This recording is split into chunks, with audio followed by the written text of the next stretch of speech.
Alright mga friends, ito na po ang ating canned salmon. Tapos na siya. Kung nakikita ninyo, meron na siyang natural juice. The natural juice had came out, no? Tapos ang seasoning natin ay lemon juice at saka olive oil, no? And then herbs. Kaya yung olive oil and lemon juice na dumagdag po yun sa natural juice ng ating mga salmon. Ano? So, ito na po at ipapatry natin kay Bunso. Siya naman ang nag-request nito na gusto niya ng salmon, kaya nag-can ako ng salmon at nakagawa nga ako ng 7 pints na canned salmon. So, ito ay silyado pa.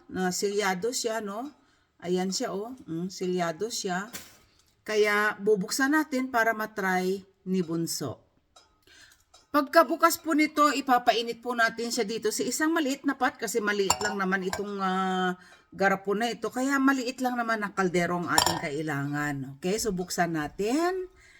Where is my can opener? Maririnig nyo po na magpapop ito, no? Matatanggal ang kanyang sealant, no? So, ganito. Pakinggan nyo po.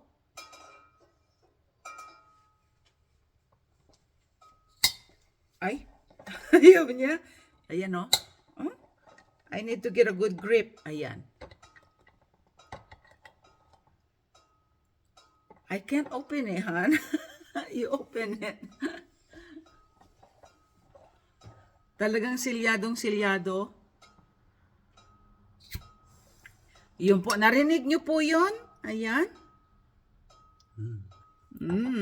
So, we have to transfer it in this pot.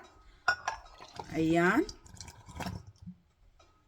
Oh my goodness, nag-compact po ang ating fish sa loob. Ay, super bango. Super bango po siya. So, i-break down natin siya ng konti, no? Para hindi siya mataas na ganyan. Ayan, no? Tingnan natin.